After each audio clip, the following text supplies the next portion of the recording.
Aming Diyos na nagmahal po sa amin, marami pong salamat. Dahil po sa pag-ibig niyo sa amin, Panginoon, ibinigay niyo po ang iyong pong bugtong na anak na walang iba kundi ang Panginoong Jesucristo. At pumarito sa sanlibutan ito, nagdusa at nagdanak ng kanyang dugo doon sa krus ng Kalbaryo upang ang aming mga kasalanan ay magkaroon po ng kapatawaran. Iniligtas mo kami dakilang Diyos na walang bayad. Binigyan mo kami ng pag-asa na makapasok po sa iyong kaharian. Kaya kami ay nagpapasalamat, Panginoon, sa dakilang pagmamahal nito at sa biyaya na ibinigay niyo po sa amin. Ngayong gabi, dakilang Diyos, sa lugar na ito, alam ko po na mayroon pa pong mga hindi pa po natanggap nila yung kaligtasan, Panginoon. Kaya, dakilang Diyos, sa oras nito, kami po ay nananalangin na kahabagan niyo po kami, Panginoon. At iligtas mo, dakilang Diyos, ang mga puso na naghahanap ng kaligtasan, Panginoon. Ngayong gabi, tulungan niyo po kami na maunawaan po namin ang aming tunay na kalagayan sa iyo pong harapan. At bukas maunawaan po namin dakilang Diyos kung ano po ang ginawa mo para sa amin bilang mga makasalanan upang kami po'y makapasok sa iyo pong kaharian. Magmula sa simula, pangunahan niyo po kami, Panginoon. At higit sa lahat, dakilang Diyos, tulungan din po ninyo ako sa aking pagpapahayag ng iyo pong mga salita ngayon. Ikaw po ang magbigay sa akin ng mga salita na kailangan nilang marinig dakilang Diyos. At pakiusap, Panginoon, tulungan mo po kami ngayon sa pamagitan po ng Banal na Espiritu upang maunawaan po namin dakilang Diyos ang iyo pong mga salita. Dahil po kung hindi sa tulong ng Banal na Espiritu, hindi po namin maunawaan, Panginoon, ang iyo pong mga salita ngayon. Kaya nga po, tulungan niyo po kami. At umaasa po kami, at ito po ang aming hinihiling, sa tanging pangalan po ng aming Panginoong Hesus. Amen. So para po ipagpatuloy yung ating pong session 4 ngayon, mayroon po tayong naiwan na topic kagabi na nais po nating tapusin. Okay po? So kagabi po, dapat ituloy natin yung ating tinatawag na Signs of the Last Days. Kaya ngayon po, itutuloy po muna natin ito bago po dito sa ating Sin and Judgment.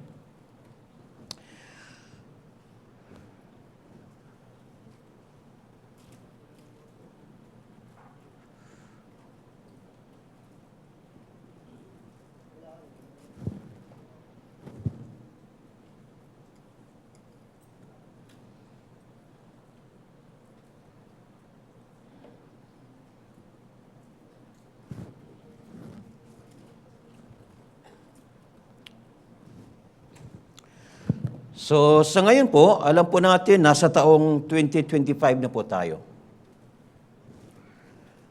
At base po diyan sa screen na nakikita po ninyo, ito pong kulay blue, matatawag po natin ito na panahon po ng biyaya. Panahon po ng biyaya.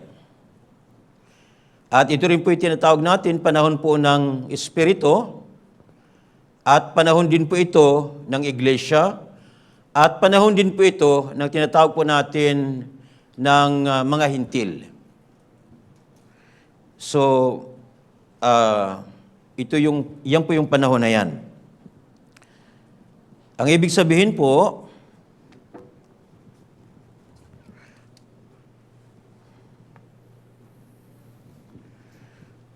magmula po noong namatay yung ating Panginoong Hesus. Una po, ito yung tinatawag nating panahon ng mga hintil. Ibig sabihin po, itong panahon ng mga hintil, mayroon po itong wakas, mayroon po yung katapusan. Sinasabi po panahon ng mga hintil, bakit po? Sapagat ito lang yung panahon na dapat na ibinigay sa atin para po tayo maligtas. Pagdating po dito, wala na pong kaligtasan para sa mga hintil. Kaya nga po, dapat maligtas po tayo, no? Sa panahong ito. At ang panahon po ng mga hintil, malapit na po ito magtatapos. At ito po yung magtatapos pag nangyari po yung rapture. So alam po natin magtatapos, pero hindi po natin alam kung kailan. Mangyayari lang po ito kung magtatapos ito kapag nag-rapture na po. So, kaya nga po, napakalaga na maligtas tayo dito. Bago po mangyari yung rapture, mayroon po tayong tinatawag dito na mga signs of the last days. May mga tanda. Kaya kung halimbawa nakita po natin ito matanda na malapit na yung pagbabalik ng Panginoong Hesus, dapat magkaroon na po tayo ng pagnanais na maligtas. Okay po? Then, tinatawag din po panahon ng Holy Spirit. Bakit po? Sapagkat sa panahong ito, kumikilos po ang banal na Espiritu sa mga taong nagdanais po maligtas. Ipapaunawa niya kung ano yung ating kalagayan sa kanyang harapan o sa harapan ng Diyos. Tutulungan po tayo ng banal na Espiritu na maunawaan. Kasi kung sa ating sarili lang po, hindi natin maunawaan yung salita ng Diyos. Kaya kinakailangan po natin talaga yung tulong ng banal na Espiritu para maunawaan natin. At ang banal na Espiritu po, talagang tinutulungan po niya yung mga taong mayroong pusong mapagpakumbaba habang po nakikinig. Mga taong mapagpakumbaba. Kaya nga po sinasabi po ng Santiago 4:6, ang Diyos ay sumasalungat sa mga mapagmataas, subalit nagbibigay ng biyaya sa mga mapagpakumbaba. Ang kaligtasan po, ito biyaya ng Diyos. At ito pong biyaya ng kaligtasan ng Diyos, ito po ay dumadaloy sa mga pusong mapagpakumbaba. Ibig sabihin po, pababa. Pero po, hindi po ito dadaloy ang biyaya ng Diyos kapag ang puso po natin ay meron tayong pagmamataas sa harapan po ng Diyos. Kaya nga po habang po tayo nakikinig mula Session 1 hanggang Session 3, dapat po naibaba po natin yung ating puso upang lalo tayong tutulungan ng Diyos na maunawaan po natin ang Kanya pong mga salita. At tinatawag din po ito panahon po ng church. Bakit po? Sapagkat sa lahat po ng manaligtas, kinakailangan po sila manatili sa church. Sa church. Okay po? At lumago sa iglesia. So kaya po napakalaga ito. Okay po? So, kaya nga po ito yung tinatawag natin, panahon po ng biyaya. At pagkatapos po, magtatapos po itong panahon ito sa pamagitan po natin tinatawag na rapture. At bago naman po mangyari po yung rapture, mayroon po tayo mga tinatawag natin mga tanda ng huling araw. No? The signs of the last days. At kapag ito'y nangyari po, ang ibig sabihin po, malapit na po yung pagbabalik ng Panginoong Hesus upang kunin po yung lahat ng mga naligtas. Okay? Kapag hindi naligtas po, hindi po kayo makakasama sa rapture. Kaya kinakailangan po maligtas. Okay?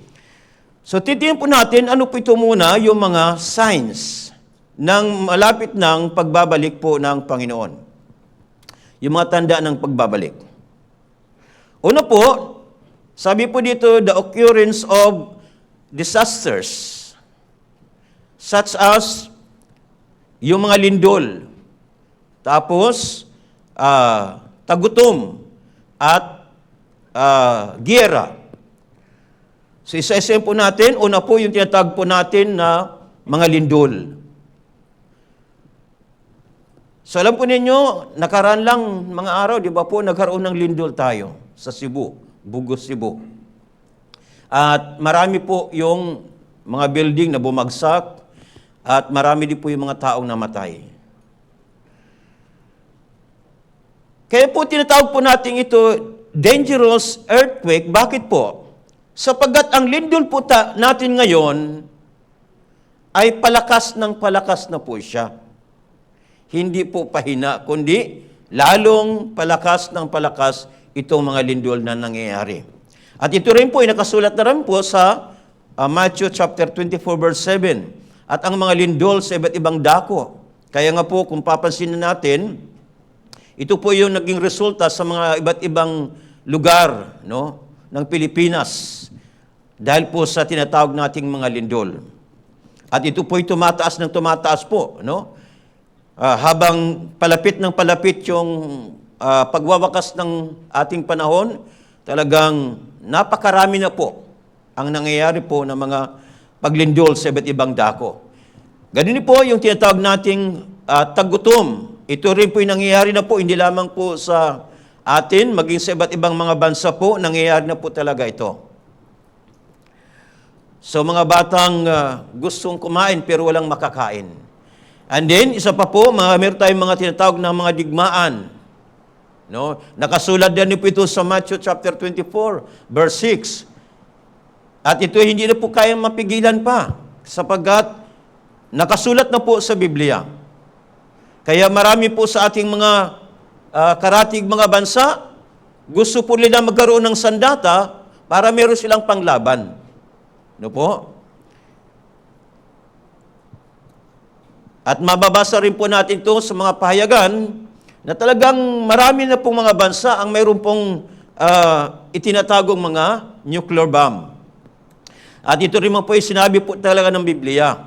No? Ang sabi po ng Amos chapter 8 verse 9, sa araw na iyon, sabi ng Panginoong Diyos, ay aking palulubugin ang araw sa katanghaliang tapat. Ang ibig sabihin po, tanghaling tapat, pero sabi po, palulubugin ang araw sa katanghaliang tapat. Bakit po? Hindi po lumubog yung araw. Actually, ibig sabihin po, nagkaroon po ng pagdilim dahil po sa tinatawag nating the nuclear dust. Yung usok po ng nuclear, tatakpan po yung kalawakan, kaya po yung lupa po ay magdidilim. Yung ibig sabihin, palulubugin ang araw sa katanghaliang tapat. At ang nuclear bomb na ito, kapag pinakawalan, makikita po natin po yung magiging resulta sa mundong ito.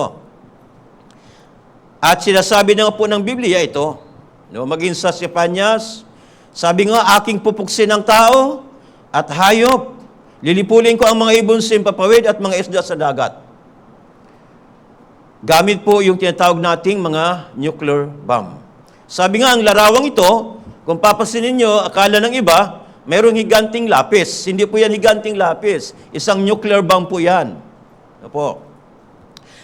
Sabi nga po ng mga scientists o mga scientifico, sabi nga po nila, humanity has made a weapons that are capable of ending our civilization. Totoo po ito. No? Binanggit ko po sa inyo, yung inihulog po ng mga Amerikano sa Hiroshima, na tinatawag po nilang atomic bomb, B-29 bomb, atomic bomb. No? At ano po ang nangyari sa buong syudad ng Hiroshima? Sila po ay talagang totally napulbos po yung buong syudad ng Hiroshima. Around mga 300 miles ang pinsala po niya. At sabi po sa pag-aaral, ang lakas po ngayon ng ating mga nuclear bomb is more than 100 times na po yung lakas. Kaya ibig sabihin po, kapag mayroon lamang pong sumabog na isang nuclear bomb, ay talagang napakalawak po ang idudulot na pinsala po nito sa ating mundo. Kaya nga po, ang sabi rin po ng 2 Peter chapter 3 verse 12, na hinintay at pinagmamanali ang pagdating ng araw ng Diyos, sapagkat ang kalangitan na nagliliyab ay matutupok at ang mga sangkap ay matutunaw sa init. So ito, ilan po sa unang mga tanda na makikita natin. Ikalawang mga tanda, yung tinatawag po natin, the appearance of the celestial anomalies. Bakit po? Kung titingnan po natin ang kalagayan ng ating mundo sa ngayon, para bagang hindi na normal. Bakit po? Kung titingnan sa larawan, ito po ay disyerto. Pero yung disyerto po ay nagyeyelo na. Di ba ito isang abnormal na? Dapat pag sinabi natin disyerto, talagang dapat mainit dyan. Di pa mo pa? Pero ngayon po ay talagang nagyayelo na. Ano po? At ikatlo pong matanda, ang pag-ibig po ng marami ay manlalamig. Sinabi po ng Matthew 24 verse 12, dahil sa paglaganap ng kasamaan, ang pag-ibig ng marami ay manlalamig. Isa po dito, kung saan manlalamig ang pag-ibig ng tao, ay manlalamig ang pag-ibig ng tao sa Diyos. Kaya ibig sabihin po, pag anumang bagay na pinag-usapan tungkol sa Diyos, dahil malamig ng pag-ibig mo tungkol sa Diyos, ayaw mo nang makinig. No? Ayaw mo nang makinig sa mga pag-aaral tungkol sa Diyos. Kaya nga po, malamig na. Kung ganon, bakit malamig ng kanilang pag-ibig sa Diyos? Sapagat ang mga puso ng tao, mas iibigin na po nila yung salapi kaysa Diyos. No? Mas magiging maibigin na po ang tao sa salapi kaysa Diyos. Hindi lamang po mga maibigin sa salapi, kundi sila po ay mga matatakaw sa salapi. Ganun na po yung mangyayari sa ating panahon ngayon. At ikaapat po, yung tinatawag po natin pagkakaroon po ng mga paglabas po ng mga bulaang Kristo at mga bulaang propeta. Kaya nga po, mayroon tayong tinatawag dito na mga lumabas na po, no? Na mga bulaang Kristo. Sa iba't ibang lugar, may nangyayari po. Ito po yung tinatawag natin, the Russian Jesus. Kaya marami po mga propeta na lumalabas at mga bulaang Kristo. Ang sabi nga po ng isang taong ito, ako ang Diyos. No? I am God. Ikalima po ng mga tanda, yung tinatawag po natin, the growing up of diseases. Nung araw po, alam naman natin, ating lang napapakinggan ang tungkol sa mga SARS. No? Nangyayari po sa ibang bansa. Pagkatapos po ng SARS nito, napakinggan po natin ang tungkol po sa mga nangyari po sa mga sakit na HIV o tinatawag po natin ito ng mga AIDS. And then, pagkatapos po ng sakit ito, napakinggan naman po natin yung tinatawag nating mga swine flu. Nagkakaroon po ng sakit yung mga baboy. Pagkatapos naman po, nabalitaan naman po natin ano po? Mayroon naman po tayong sakit sa tinatawag na birds flu. So ito yung mga nabalitaan natin. At higit sa lahat, yung bagong-bago lang, dumating sa atin yung coronavirus. So, ibig sabihin po, kung titignan natin, ang mga tandang ito ay talagang nangyayari na po sa ating kasalukuyan. At ito po ay isang hudyat na po, na talagang malapit na po ang pagbabalik ng ating Panginoong Hesus. And in number 6, gospel will be preached all over the world. Nakasulat din po ito sa Matthew chapter 24, verse 14. Masasabi din po natin talaga na ang Ebanghelyo ay halos po natin na ipaparating na po sa buong mundo. Dahil po yung Biblia po, naisali na po ito sa iba't ibang mga lingwahe. Noong 2005, sabi nga po, 2,377 languages na po, naisali na po ang Biblia. Ibig sabihin po, halos nakarating na po talaga ito sa lahat ng mga bansa. Meron po tayo mga more or less 200 na mga bansa sa buong mundo. At more or less, meron tayong mga, maybe mga 7,000 languages all over the world. Pero mo naman ito, ganun karami, napaparating na po natin sa kanila itong Ebanghelyo. Okay po? At higit sa lahat po, isa po sa malaking tanda sa pagbabalik po ng Panginoong Hesus, yung tinatawag po natin the restoration of Israel. Na ito yung pinag-aralan natin kagabi, na nangyari na po, ito yung restoration ng bansang Israel. Kaya nga, ibig sabihin po, anytime, maaari na po talaga mangyari po yung pagbabalik ng Panginoon. Mangyayari na po, pagkatapos nito, mangyayari po yung tinatawag nating rapture. At ito po yung nakasulat din po sa Biblia.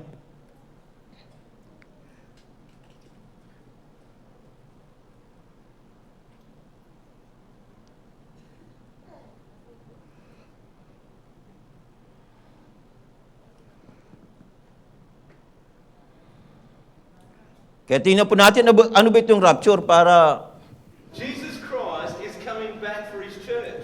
The Bible says in Matthew chapter 24 verse 42, "Watch therefore, for you do not know the hour your Lord is coming."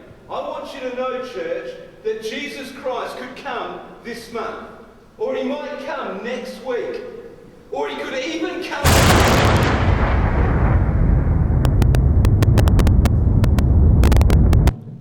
So yun po ay mangyayari na biglaan po. Ano po? Kaya sabi nga sa church na yon, parang mas marami yung nawala. Kaya hindi po nangangahulugan po talaga porque nasa church ka, makakasama ka sa rapture. Kaya nga po napakalaga na talagang siguraduhin mo na talagang naligtas po kayo.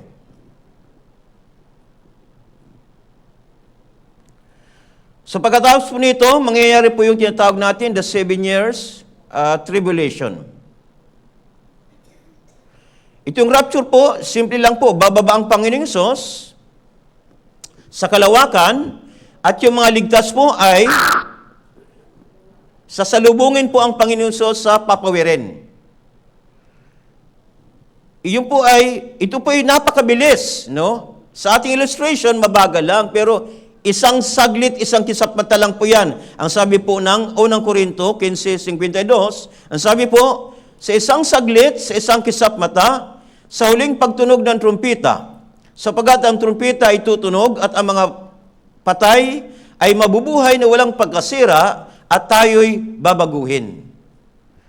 Ito rin po yung nakasulat, sabi rin po sa unang Tesalonica, chapter 4, verse 16-17, sapagkat ang Panginoon mismo ay bababa mula sa langit, na may sigaw, na may tinig ng arkanghel, at may trumpeta ng Diyos. At ang mga namatay kay Kristo, babangon muna. Pagkatapos tayong nabubuhay na natitira, ay agawin kasama nila sa mga ulap upang salubungin ng Panginoon sa papawirin. Sa gayon ay makakapiling natin ang Panginoon magpakailanman.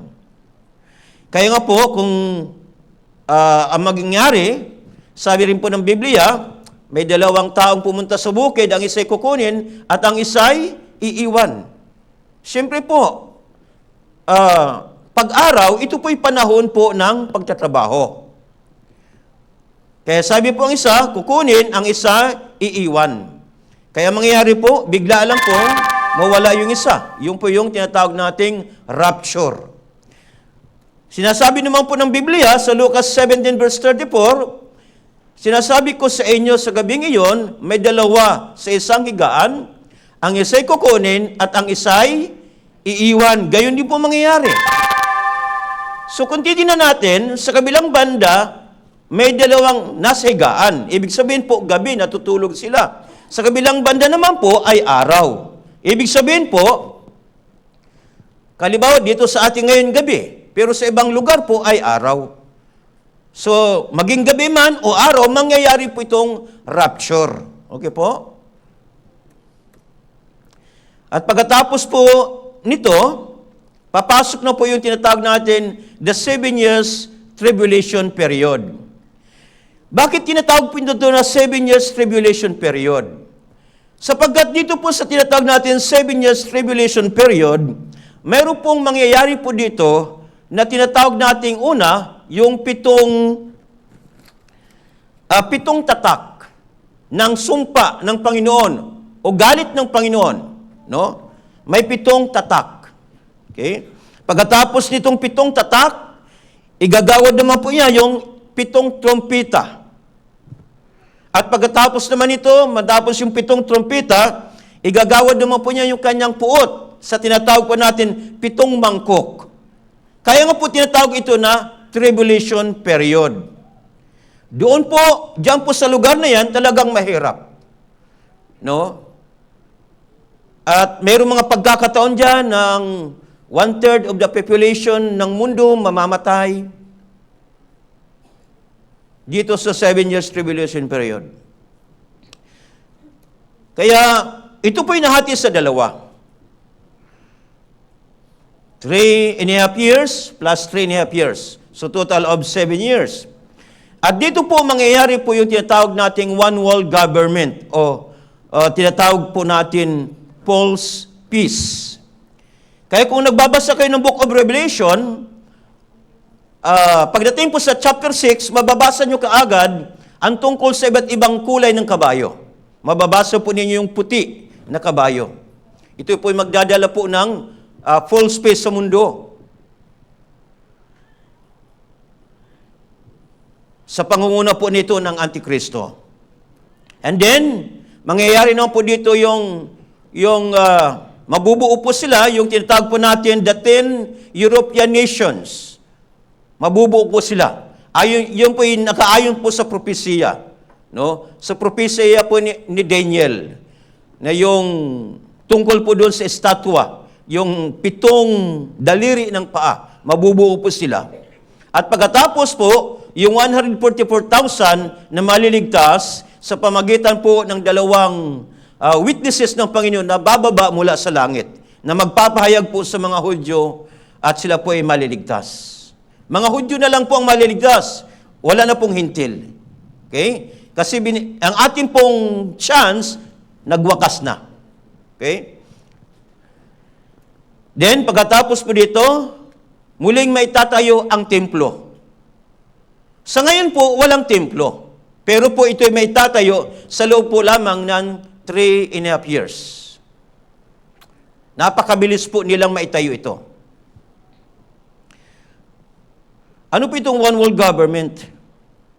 Bakit mangyayari ito? Kasi po, ang pinaka-problema ngayon ng mundo, lahat po ay meron na pong mga nuclear weapons.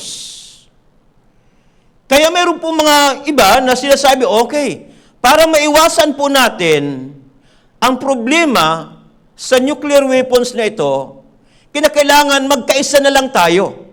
Dapat magkaroon tayo ng one world government. Kaya nga po sabi po sa payagang ito, one world or none. Anong gusto nyo? One world government o wala tayong mundo? Kaya nga po, ito yung sinusulong nila. Para maiwasan po yung labanan ng nuclear. Kaya ibig sabihin po, magkakaroon ng one world government at magkakaroon po ng one world religion. Katunayan po nito, para po unti-unting mangyari ito, ang ibang mga bansa po ay gumagawa na po sila ng mga hakbang kung paano po nila maisagawa ito. Kaya kung titignan nyo sa larawan, may nakalagay yun, World Government Summit. Parang hindi pa linalagyan ng One World Government. Para hindi naman masyado halata. No? Bakit po? World Government Summit 2024. Bakit ang kailang gusto po ay magkaroon talaga ng pagbabago? A decade of change. Yun ang gusto nila. At isinusulong po nila dito yung tinatawag nating the New World Order. Para po mailigtas ang ating mundo, kinakailangan mayroon tayong one world government. Kasi kung hindi magkakaroon nito, hindi po natin mailigtas yung ating mundo. Ito po ay mawawasak po yung ating mundo. Kaya talagang mangyayari ito, no? At itong propaganda nila, talagang kanila lang po itong unti-unting ipinapahayag. Saan po nila ito ipinapahayag? Kung titignan po natin po yung $1 bill, no? Nandyan po yung announcement, kung maintindihan po, sabi nga po dito, Novus Ordo Secularum. Tayo ng mga Pilipino, hindi man masyado tayo sa ganito mga lingwahe. Ang ibig sabihin lang pala, New Secular Order or New World Government. Talagang, sabi nga po ito, they are announcing the birth of the new secular order, the New World Order or the One World Government.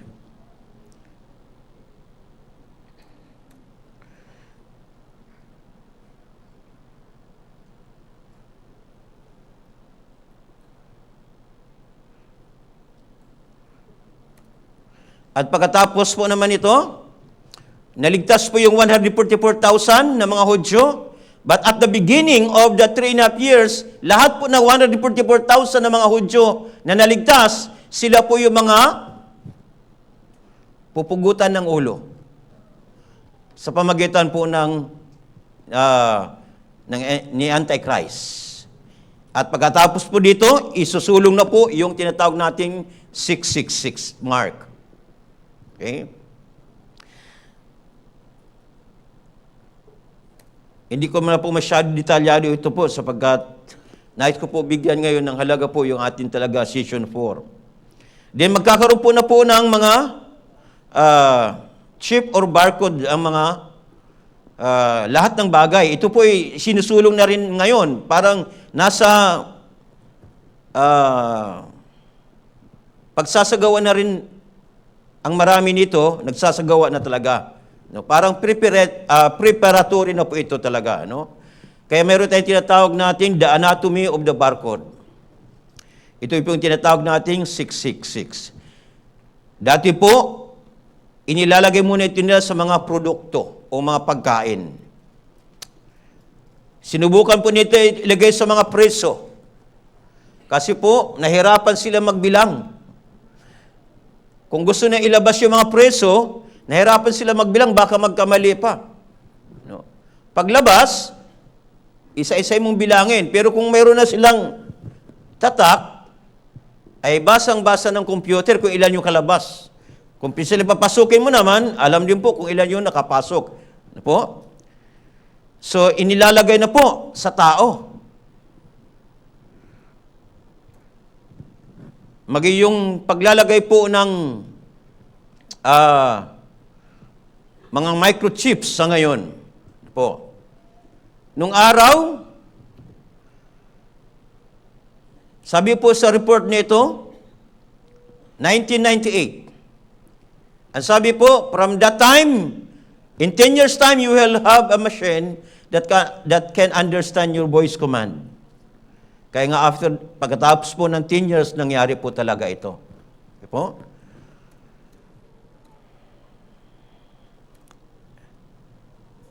Then mangyari na po yung cashless society. Ngayon po, nasa practice na tayo. Marami na po ngayon, GCash, Pihimaya, at marami pang iba na lumalabas. Talagang mangyayari po ito. RFID chip po natin, ngayon meron na tayong lahat. Kinakailangan sa sasakyan mo, mayroon. No? And then, pagkatapos po nito, mangyayari na po yung tinatawag nating the Armageddon War. Dito na po gagamitin nila ang kanilang po mga nuclear weapons sa pakipaglaban. Tapos, babalik po ang Panginoon Hesus kasama ang mga mananampalataya.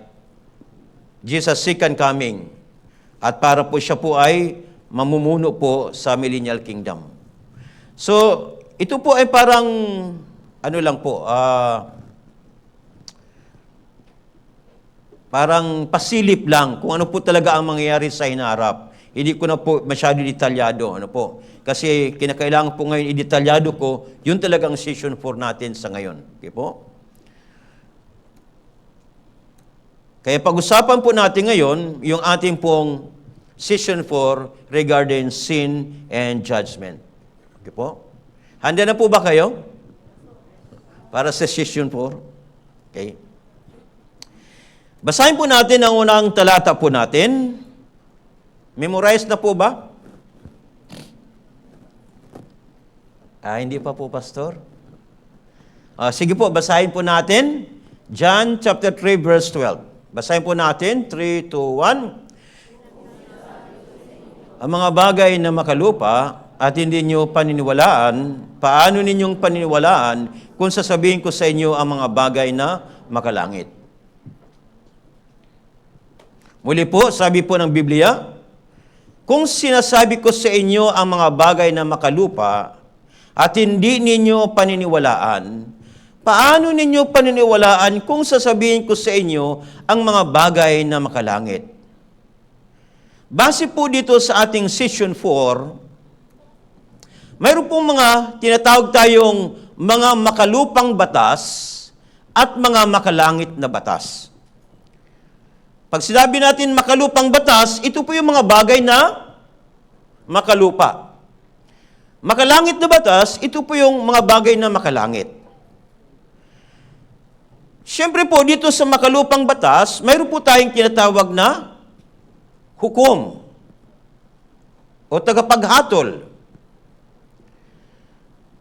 Kapag mayroon kang nagawang kasalanan, siyempre, hahatulan po kayo. Tama po? Hahatulan kayo. At saan po ang hatol ninyo? Sa bilangguan. Okay? Mga simpleng batas. Halimbawa po, sino na po dito sa inyo siguro marami na po, nakarating sa Singapore? Meron po? Meron po dito? Nakarating ng Singapore, yan. Bawal po doon ng chewing gum, tama po? Kapag nakita kayong magngunguya ng chewing gum, huhulihin kayo ng pulis at magmumulta kayo. Magmumulta kayo. So sa pagkaalam ko, hindi ko alam, $500 or what. Kaya sabi nga po, mayroong isang, siguro foreigner or what, Pilipino nandoon, ngumunguya po siya ng bubble gum. Nakita siya ng pulis. At sabi ng pulis, halika, lapit. Ay, sabi niya, nakalimutan niya, bawal pala yung bubble gum. Kaya habang siya lumalapit sa pulis, sabi niya, ay, huli, patay ko nito. Kaya ang ginawa po niya sa bubble gum, nilulok. Para masabi niya, walang ebidensya. Kaya paglapit niya sa pulis, sabi ng pulis, nakita kitang ngumunguya ka ng bubble gum. Wala po. Pinakita niya yung kayang bibig, wala pong bubble gum. Pero sabi ng pulis, nakita kita, ngumunguya ka. Kaya ang ginawa ng pulis, dinala po siya sa hospital para i-x-ray yung tiyan. So in x-ray, pag x-ray po, nakita doon sa loob ng bituka niya, naroon yung bubble gum. So huli pa rin, tama po ba? Kaya kulong at multa. Ganon sila ka-stricto doon. Parang simple lang naman, tama po. Pero yun ay batas. Batas po yan. Okay? Dapat siyang hatulan. Ngayon po, sa mga langit na batas, ang Diyos po ang hahatol sa atin. Gamit po yung Biblia, yung ating ginagawa, at yung nasa puso natin. Sa makalupang batas, hindi po kayo hahatulan dahil nag-isip lang kayo ng, halimbawa, nag-isip kayong magnakaw. Hindi po kayo hahatulan ng batas. Tama po? Kundi base lang batay sa iyong mga nagawa. Pero sa Diyos po, kahit hindi mo pa nagawa, iniisip mo pa lang na magnakaw ka, hahatulan ka na po. May hatol nito sa Diyos. Kaya ibig sabihin, ano mga bagay na nasa puso mo, na hindi mo pa naisasagawa, yan po ay may hatol ang Diyos. At ano po ang hatol ng Diyos? Impyerno. Tama po? Ito po yung hatol ng Diyos. Kasi po siya ay hukom. Kaya maintindihan po natin, nang sabi po ng Biblia, sapagat ang kabayaran ng kasalanan ay ano po? Kamatayan. Kabayaran ng kasalanan, ilang kasalanan ang kailangan? Kahit isa lang. Ang kabayaran po nito ay kamatayan. Sinasabi po ng Hebrews, ang bawat paglabag at pagsuway ay tumatanggap ng kaukulang parusa. Bawat paglabag at pagsuway. Kapag sinasabi po natin, bawat paglabag, kapag sinasabi po ng Biblia, huwag mong gawin, pero ginawa mo, ang tawag po dyan ay paglabag. Tama po? Pero pag sinabi naman po ng Biblia, gawin mo ito, pero hindi mo ginagawa, pagsuway po ito. Pagsuway. So, ibig sabihin po, kung ito may paglabag o pagsuway, ang sabi po, ay tumatanggap ng kaukulang parusa. May kaukulang parusa. Now, kung titingnan po natin sa kasaysayan ng mundo, nung si Eva at si Adan ay nagkasala, pinarusahan ba ng Diyos o hindi? Pinarusahan sila ng Diyos. Tama po? Ano ang parusa sa kanila? Base sa ating session 2, ang parusa sa mga babae ay ano po? Paghirap sa paglilihi at panganganak. Okay? Pinarusahan sila ng Diyos at pagkatapos pinalayo sila sa Garden ng Eden. Sa panahon naman po nila, Noah, nagkasala rin po sila. Tama po ba? Dahil sa kanilang kasalanan, sila rin po ipinarusahan ng Diyos sa pamagitan po ng tubig. Kaya nga sabi ng Biblia, 2 Peter chapter 3 verse 6, ang daigdig noon ay napawan ng tubig at nagunaw. Sa baling salita po, dahil po sa kasalanan, nagpadala po ang Diyos ng water judgment. Sa panahon po, noong unang panahon. Paano man po sa panahon natin ngayon? Kung titinang po natin ang panahon natin ngayon, ang mundo po natin ngayon ay puno na rin po siya ng kasalanan. Punong-puno na rin po ng kasalanan. Kaya nga po, ipinakita sa atin maging yung Israel, nang sila po'y nagkasala sa Diyos, sila rin po ay pinarusahan ng Diyos ng kamatayan.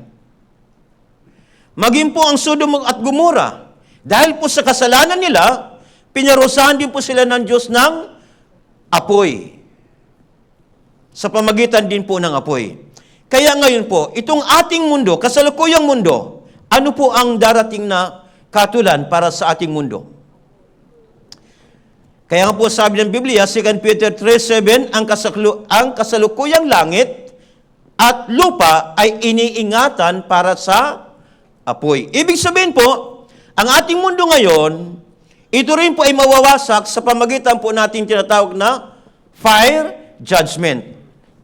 Noong una, water judgment.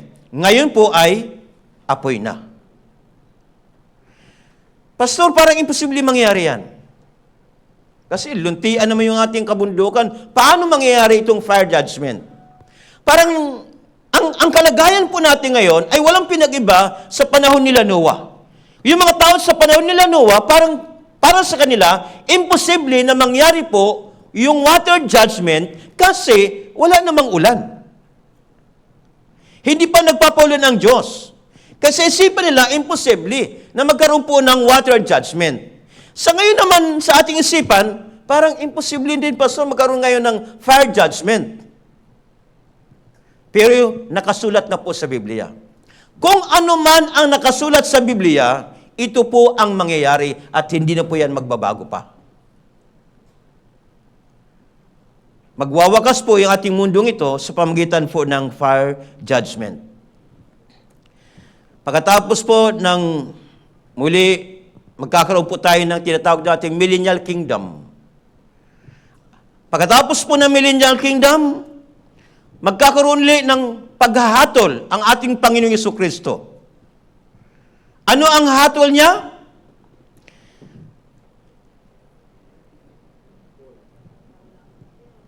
Ang sabi po ng Biblia, Revelation 20 verse 15, at ang sino mang hindi matagpuan nakasulat sa aklat ng buhay, ay itatapon sa lawa ng apoy. So, ibig sabihin po, magkakaroon pa rin po ng ano po? Lake of fire judgment. So, ito po yung magiging kasaysayan ng ating pong mundo. Bakit po, kung titignan natin, bakit laging water judgment, fire judgment, meron lake of fire judgment pa. Ano pong pinakadahilan dito? Ito po yung pinakadahilan. Ano po? Kasalanan. Kung bakit may kahatulan? Dahil po sa kasalanan. Kaya nga po ngayon, pag-aralan po natin, ano ba talaga itong kasalanan na ito? Pag-aralan po natin ang pasimula ng kasalanan. Siyempre po, nalalaman po natin na ito po ay nagpasimula sa pamagitan ni Adan. Bakit po? Ang Diyos po ay nag-utos sa kanya. Kaya nga po sa dito, sa Genesis chapter 2, verse 16 to 17, at iniutos ng Panginoong Diyos sa lalaki na sinasabi, malaya kang makakain mula sa lahat ng punong kahoy sa lamanan. Subalit mula sa punong kahoy ng pagkakilala ng mabuti at masama ay huwag kang kakain, sapagkat sa araw na ikay kumain niyon, tiyak na mamamatay ka. Sa baling salita po, nagkasala po sila. Nagkasala po sila. Sila Adan. At sa pamagitan ng kanilang kasalanan, ang sabi po ng Biblia, kaya't kung paanong sa pamagitan ng isang tao ay pumasok ang kasalanan sa sanlibutan. At sa pamagitan ng kasalanan ay ang kamatayan, kaya't dumating sa lahat ng mga tao ang kamatayan sapagat ang lahat ay nagkasala. Sa pamagitan po ng isang tao. Sa pamagitan ng isang tao, sino po ito? Si Adan. Pumasok ang kasalanan, saan po? Sa sanlibutan. Ibig po sabihin, sa lahat ng mga tao. Sa lahat ng mga tao. Maging yung mga taong ipapanganak pa lang. Kasama po sila sa salitang sanlibutan. Kaya nga po ipapanganak din po sila na makasalanan. Halimbawa po ako, ipinanganak po ako 1965. Kanino ako galing? Ako po'y naging bahagi sa salitang sanlibutan. Kaya ako rin po ay isang likas na makasalanan. Sabi po ng Biblia kasi, sapagkat kung paanong sa pamagitan ng pagsuway ng isang tao, ang marami ay naging makasalanan. Simple lang ito. Parang ganito po ulit. Para mas bigyan pa ng kaunting paliwanag. Halimbawa, ito ako. Ako po ay may pinanggalingan. Siyempre po, kung isa-isahin, ako ay galing sa aking ama. Yung aking ama galing sa kanyang ama. Tama po? Pero po, ang lahat ng aking grandfather ko po, galing po sila kay Adan na makasalanan. Kaya nga po, ako rin po ay isang makasalanan. Ang tawag po dito, likas na makasalanan. Sabi po ng Biblia, narito ako ipinanganak sa kasamaan at ipinaglihi ako ng aking ina sa kasalanan. Ang ina po ay makasalanan. Yung nasa sinapupunan ay pinaglihi. Paano? So, siyempre po, makasalanan din. Okay? Sabi po, ipinanganak na makasalanan. Kaya po, mula nung halimbawa, nung ipinanganak, bata pa. Kaya maaari siguro, kakaunti pala yung kasalanan ang nagagawa. Pero habang lumalaki, mas marami na po yung nagagawang kasalanan. No? Pero ang tanong dito, sino po ang makasalanan dito sa apat?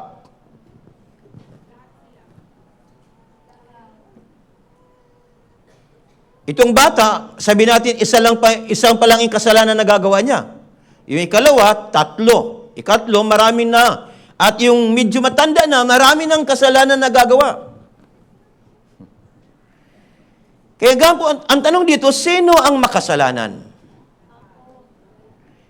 Dapat ang sagot ay ano po? Yan ay ako, hindi yung lahat, kundi ako. Okay? Ako. May tanong po ako dito. Nakita po yung larawan? Ang tanong ko, unang tanong dito, bakit maitim siya? Bakit siya maitim?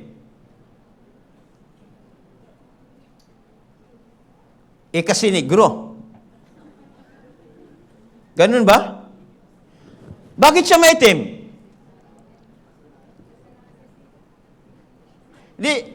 Physical po, physical ito, physical, no? Bakit siya maitim?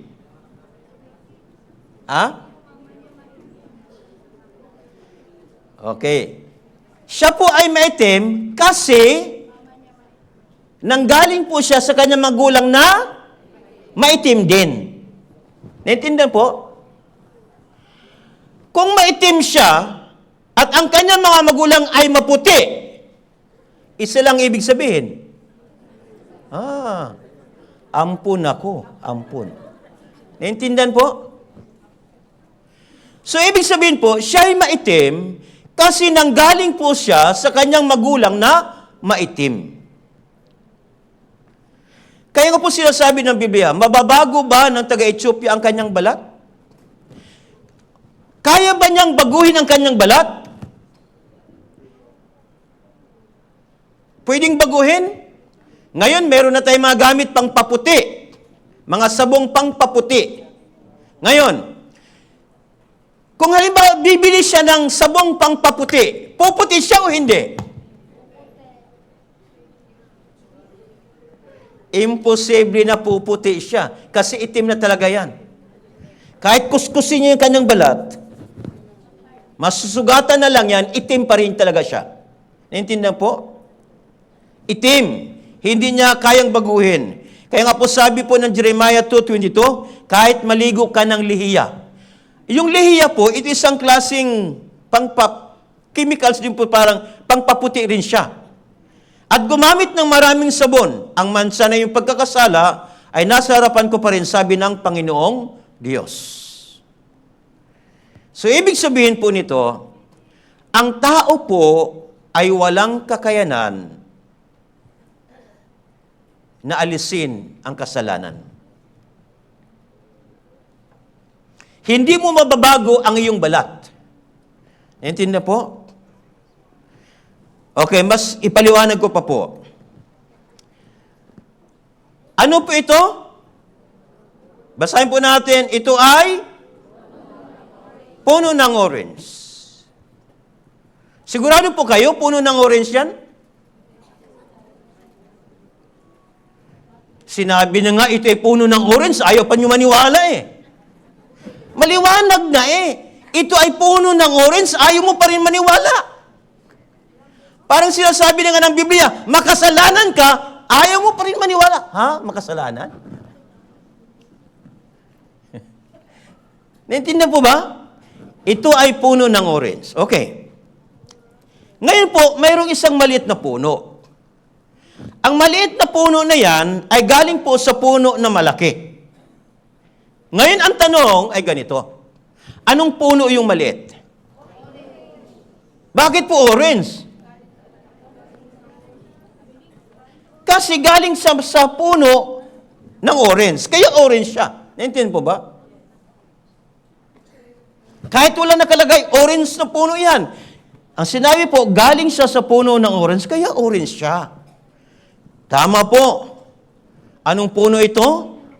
Puno ng orange. Lilipas ng panahon, itong malaking puno, maaari magkaroon siya ng dahon. At magkakaroon siya ng maraming bunga. Yung maliit, magkakaroon din po ng dahon, at mayroon siyang isang bunga. Ngayon, sino ang orange dito? Itong isa, marami siyang bunga. Yung isa lang ang bunga. Siguro hindi natin pwede tawagin orange kasi isa man lang bunga niya eh. Orange pa rin o hindi? Orange pa rin siya. Bakit? Kasi galing siya sa orange. Ngayon, parang ganito. Kuminsan sa tingin po natin, yung ibang tao, maraming nagagawang kasalanan, maraming bunga. Iniisip natin, sila yung mga makasalanan. Naintindihan po? Yung mga nasa bilangguan, mga mamatay tao, sila yung nabilanggo dahil sa marami silang nagawang kasalanan, yun ang iniisip natin na sila po yung mga makasalanan. Pero tayo, sabi niya, Pastor, sa buong buhay ko, isa lang talaga ang kasalanan na gawa ko. Hindi ako makasalanan kasi isa nga lang ang kasalanan ko na nagawa sa buong buhay ko. Sa tingin po natin, dahil isa lang ang kasalanan na gawa natin, hindi tayo makasalanan. Sa tingin natin.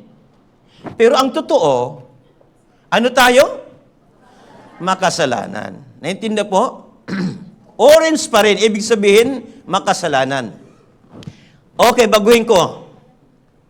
Halimbawa, yung maliit ay walang bunga. Orange pa rin pa siya o hindi? Orange pa rin siya. Parang ganito po. Kung minsan inisip natin, Pastor, wala pa akong nagagawang kasalanan. Kaya hindi ako makasalanan. Mayroon po nag-iisip ng ganun. Tama po? Pastor, hindi pa ako nakagawa ni isang kasalanan, kaya hindi ako makasalanan kasi wala pa akong nagawang kasalanan. Now, kahit wala ka pang nagagawang kasalanan, ano ka pa rin? Orange ka pa rin. Kasi galing ka sa puno ng orange. Naintindihan po ba? Ganito lang ibig sabihin. Medyo i-revise natin ng kaunti. Ito ay sinner tree. Tama po? Ito ay sinner tree. Yung maliit na ito ay galing po siya sa puno ng sinner tree. Ang tanong, anong puno yon? Siyempre po, sinner tree din. Naintindihan? Kasi galing siya sa puno ng sinner tree.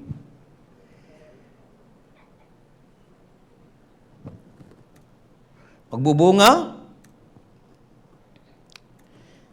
ibig sabihin, yung bunga na ito yung larawan ng ating mga nagagawang kasalanan sa buhay. Intindihan po ba? Kaya pag malaking puno na, marami ang bubungahin yan. Maraming bunga. Okay? Yung maliit, baka bata pa lang. Pero makasalanan na rin. Okay? Ang tawag po natin dyan, dahil sinner tree, anong bunga niya? Sin fruits. Dahil puno ng orange, hindi talaga po pwede na hindi siya magbubunga. Ibig sabihin po, dahil tayo po yung makasalanan, hindi talaga nating maaring magawa, hindi talaga po pwedeng mangyari na hindi tayo makakagawa ng kasalanan. Sa ayaw natin sa hindi, makakagawa tayo ng kasalanan kasi nga po, makasalanan tayo. Maliwanag po? Itong isa, mayroon lang siyang sin fruit. Isa lang. Pero ang tawag sa kanya, sinner pa rin po siya. Okay, ngayon, basahin po natin Matthew 7:17, 3, 2, 1. Gayon din naman, ang bawat mabuting puno ay mabuti ang bunga. Ngunit ang masamang puno ay masama ang bunga. Ngayon, ang tanong, anong puno kayo? Ano po? Bakit yung iba na? Ulitin ko po, anong puno kayo? Sabi niya, Pastor, orange.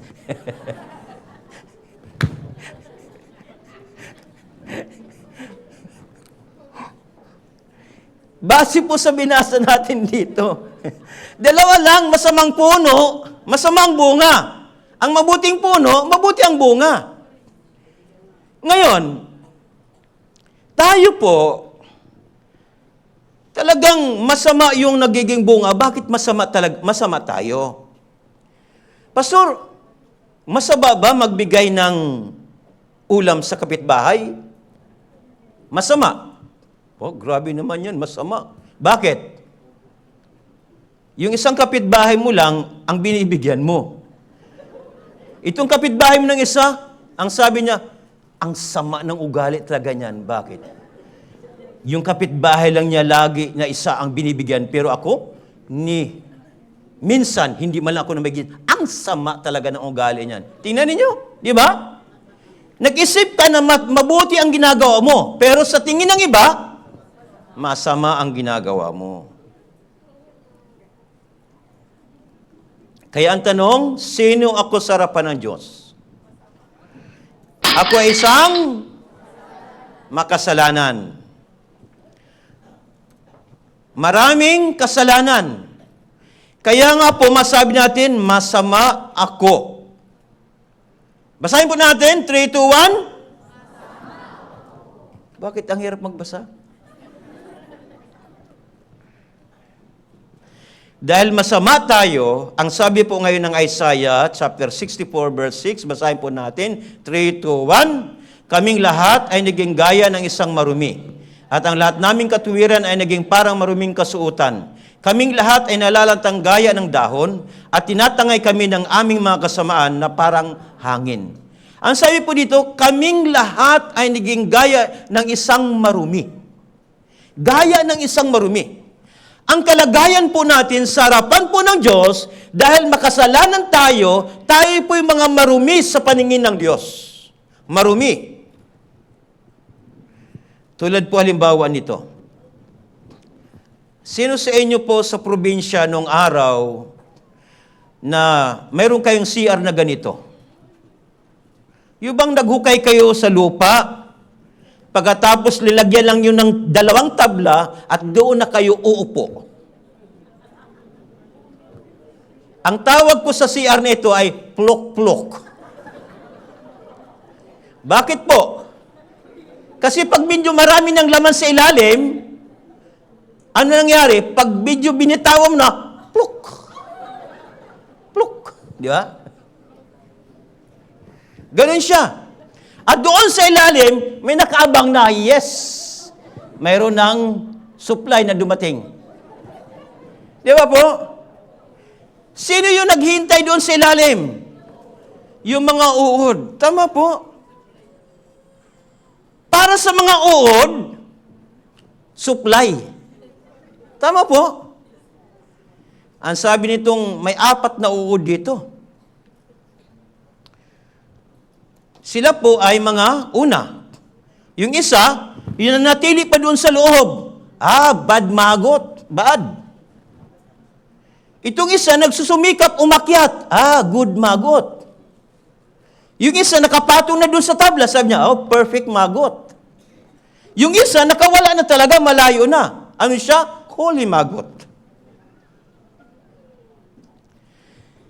Kung sila po ay magkumparahan sa isa't isa, masabi ng isa, oy, ako, huli magot ako. Wala akong kasalanan. Ikaw, bad magot ka. Diba po? Kaya ang bawat isa sa kanila, kapag sila po ang magtinginan, magkumparahan sila, para bagang may huli magot, may perfect magot, or may good magot sila, or bad. Pero po, sa paningin ng tao, ano sila? Tinitingnan ba? Oy, ikaw, banal ka na ha? Sige, pwede ka na magsalo sa akin dito sa pagkain. Kasi banal ka na. Tungtong ka dyan sa plato ko. At batiin mo ako. Pwede? Kahit naligo na siya ng maraming sabon, magot pa rin. Ibig sabihin, sa paningin natin, siya pa rin po talaga ay dirty, marumi. Tama po ba? Pero kung silang dalawa magkumpara, ay malinis na kami. Siya holy, magot. Ako naman, perfect magot. Tama po? Kung sila ang magkumparahan. Pero sa paningin ng tao, marumi. Naintindihan po ba? Ibig sabihin, kung tayo dito po ay magkumparahan sa isa't isa, pwede tayo magmalaki. Ikaw, marami kang kasalanan. Ako, kakaunti lang. Mabibilang lang sa daliri. Pwede tayong magkumparahan sa isa't isa. Pero ang tanong dito, tayong lahat, ano tayo sa harapan po ng Diyos? Makasalanan, marumi tayo sa harapan ng Diyos. Kaya nga po sabi po ng Biblia, Jude 25 verse 6, gaano pa nga kalit ang tao na isang uod at ang anak ng tao na isang bulati. Ano ibig sabihin po ng talata? Uod ba tayo? Bulati ba tayo? Ang ibig po sabihin, tayo sa harapan po ng Diyos, sa paningin ng Diyos, tayo po yung mga marumi sa harapan po ng Diyos. Wala po pwedeng sabihin sa atin dito, holy ako, banal ako. Kasi tulad tayo ng mga uod at bulati, mga marumi sa harapan po ng Diyos. Kung minsan po, pag tinignan natin ang ating sarili, pwede pa pumili doon sa, ilan yan, 5? Pili kayo kung saan kayo dyan. None of the above, ha?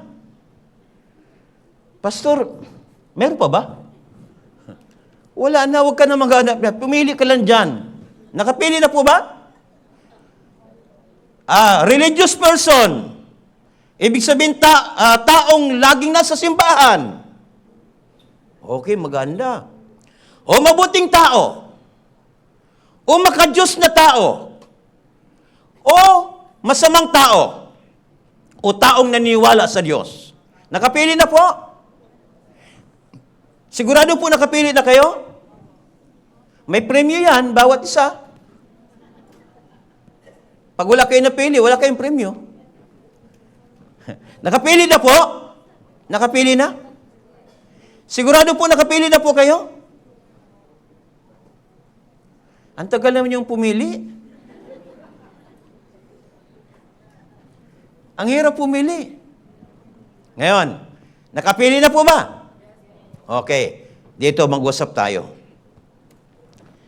Religious person, good person, godly person, bad person, believers of God, ang sabi po ng Biblia, all are sinners. Natin po ba? Lahat ay makasalanan.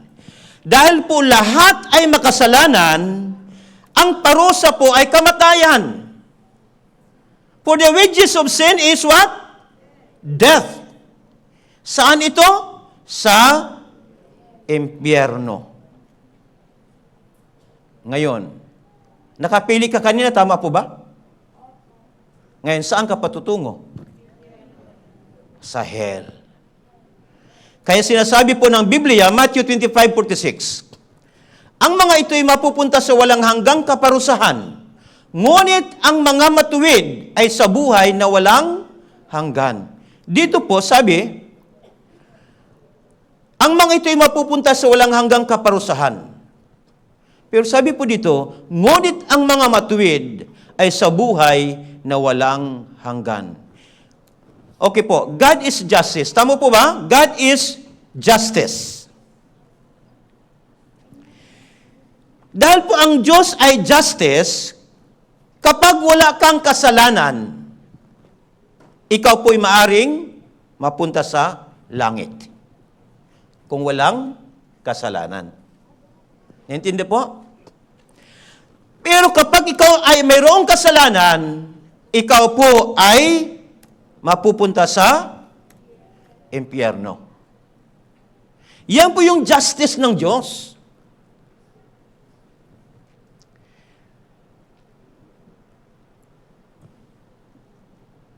Ito yung justice ng Diyos. Ang problema po natin ay ito. Jeremiah 17 verse 9. Ang puso ay mandaraya kaysa lahat ng bagay at lubhang napakasama. Sinong makakaunawaan ito? Now, ang puso ay mandaraya.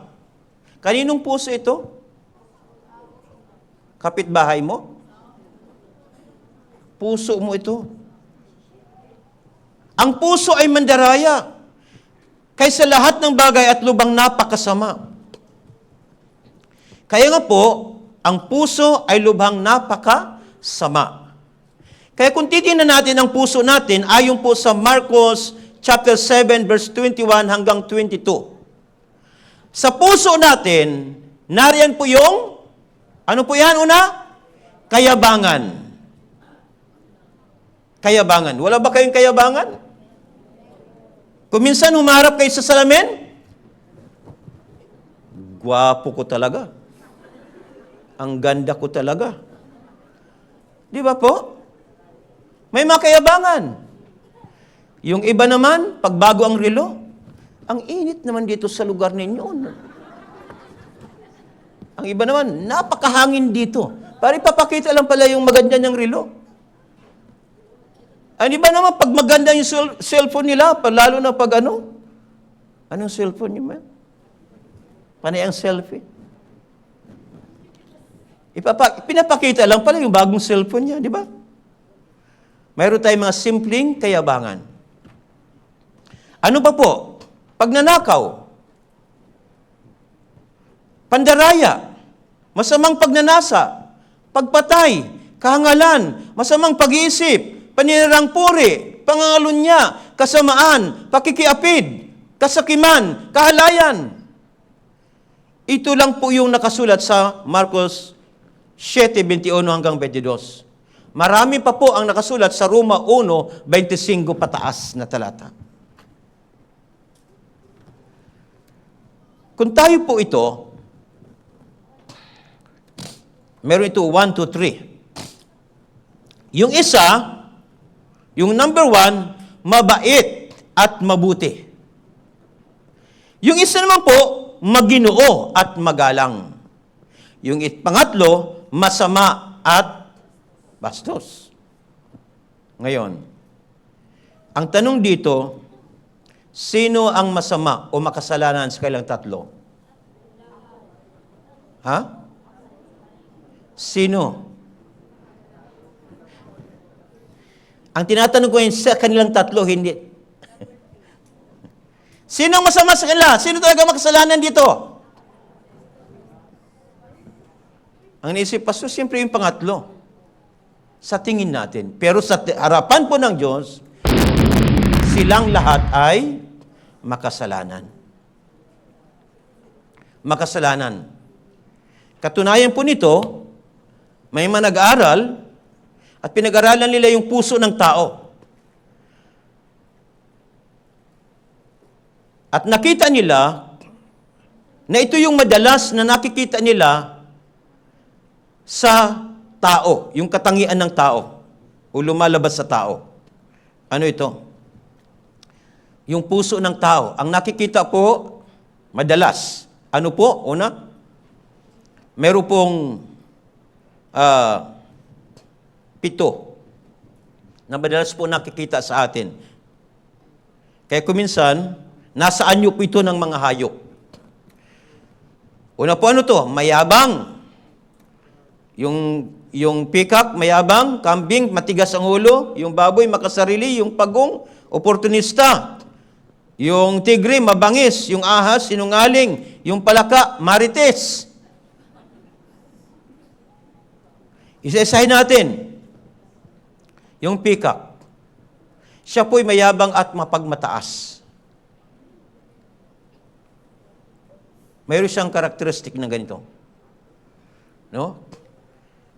Kapag itong peacock, kapag maraming tao nakatingin, marunong din. Linalalad niya ang kanyang kagwapuhan. Yan, ipinapakita niya. Tingnan niyo ako, ang ganda-ganda ko. Ikot, yung kanyang buntot talaga igagalaw-galaw ng husto. No? Ganun din ang kanyang ginagawa kapag siya nanliligaw sa babae. No? Ipinapakita niya yung kanyang kagwapuhan. No? Tingnan mo, gwapo ako. Ganun siya. Pero sabi po ng Biblia, ang Diyos ay sumasalungat sa mga mapagmataas, subalit nagbibigay ng biyaya sa mga mapagpakumbaba. Nagbibigay ng biyaya sa mga mapagpakumbaba. Kambing, matigas ang ulo. Hinihila mo na, hihilain ka rin niya. Kaya sabi po ng Biblia, ngunit ayon sa iyong katigasan at pusong hindi nagsisisi, ay nagtitipon ka para sa iyong sarili ng puot sa araw ng kapuutan, at at pagpapahayag na matuwid na paghukom ng Diyos. Yung baboy naman po, ano siya? Sakim. Kaya mag-ingat kayo at magbantay laban sa lahat ng uri ng kasakiman, sapagat ang buhay ng tao ay wala sa kasaganaan ng kanyang mga ari-arian. Ang isang pagong, mabagal or oportunista. Pag walang pakinabang, nakatago ang ulo. Pag may pakinabang, lumalabas ang ulo. Parang mga senior, nag-announce si kapitan sa barangay, lahat ng mga senior, meron tayong work day. Sabi ng mga ulo ng senior, nag-announce si kapitan ulit, lahat ng mga senior, may ayuda na ngayon. Ho? Saan? Kailan? Oportunista. Tama po? Kapag may pakinabang, tumatago. Pag walang pakinabang, tumatago. Para may pakinabang, labas na labas ang kanyang ulo. Meron tayong ganitong ugali. Tama po?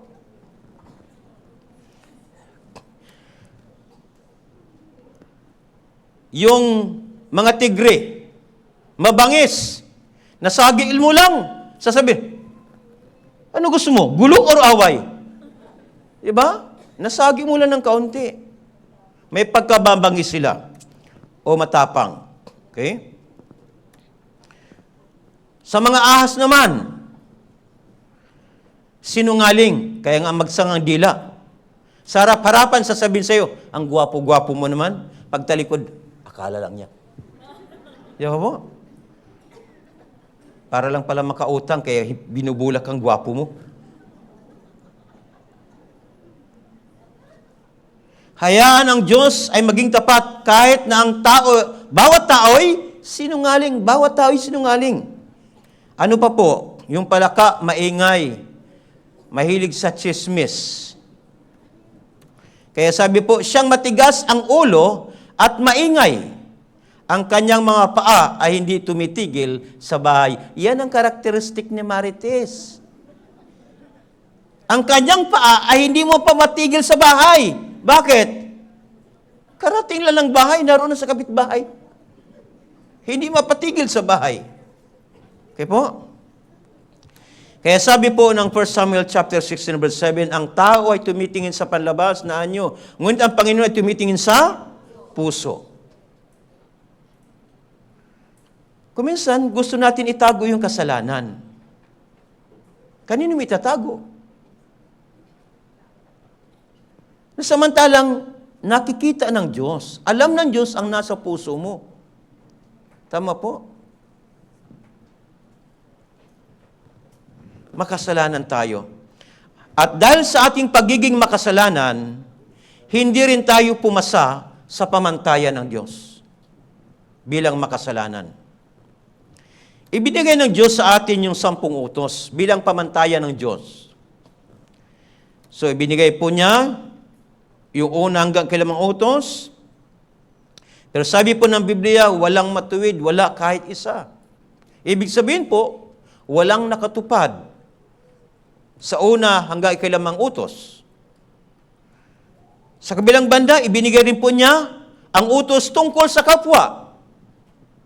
Pero ano uli ang sabi ng Biblia? Walang matuwid. Walang gumagawa ng mabuti. Wala kahit isa. Ibig sabihin po, lahat bagsak sa pamantayan ng Diyos. Lahat ay bagsak sa pamantayan ng Diyos. Gaya ng nasusulat, walang matuwid, wala kahit isa. Lahat ay lumihis. Sama-sama silang nawala ng kabuluhan. Walang gumagaw ng mabuti, wala kahit isa. Kaya nga po sa pamantayan ng Diyos, ito po yung 10 utos ng pamantayan ng Diyos.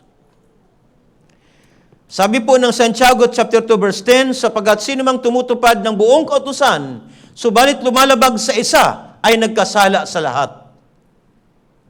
Dapat, masunod mo lahat. Sa buong buhay mo. Hindi minsanan kundi sa buong buhay mo. No? Itong 10 utos. Ito po yung nakasulat sa Exodus chapter 20, verse 3 to 17. Titignan po muna natin isa-isa itong 10 utos. Ang sabi sa unang utos, huwag kang magkaroon ng ibang Diyos sa harap ko. Pero anong ginagawa nila?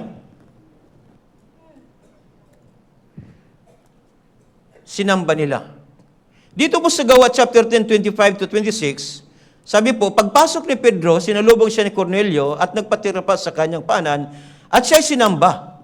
Ngunit pinatayo siya ni Pedro at sinabi, tumayo ka, ako man ay tao rin. Ibig sabihin po, kapag tao, hindi pwedeng sambahin. Naintindihan na po? Kasi ang tao, nilikha rin lang ng Diyos yan. Kaya sabi niya, tumayo ka, ako'y tao rin. Yung sinamba ng mga tao kanina, yun ba'y tao o hindi? Hindi po, estatwa ng tao, mas matindi na. Tama po ba? Sa Revelation 19 verse 10, ang sabi po, at ako'y nagpatira pa sa kanyang panan upang siya'y sambahin. Ngunit sinabi niya sa akin, huwag mong gawin yan, ako'y kapwa mo alipin. Nakasama mo at ang iyong mga kapatid ay mayroong patutuon ni Jesus. Sa Diyos ka, sumamba. Dito po sinamba nila yung anghel. Pero sabi niya, huwag mong gawin yan. Ako'y kapwa mo alipin. Kahit anghel, ibig sabihin, hindi pwedeng sambahin. Diyos lang ang iyong pwedeng sambahin. Kasi po ang Diyos ay Espiritu. At ang sinumang sumasamba sa Kanya, kinakailangan sumamba sa Espiritu at katotohanan. Ikalawa, ibig sabihin po, pag sinabi po natin kasi ibang mga Diyos, ibig sabihin po nito hindi tunay na Diyos. Kapag tao, hindi tunay na Diyos yan. Kung minsan ginagamit natin yung salitang Diyos-Diyosan. Ibig sabihin po, pag sinabi natin Diyos-Diyosan, simple lang po, hindi totoong Diyos, tama po ba? O di kaya pag sinabi natin nung araw, mga bata, bahay-bahayan, ibig sabihin, hindi tunay na bahayan. Ang iba naman sa mga palayan, tao-tauhan.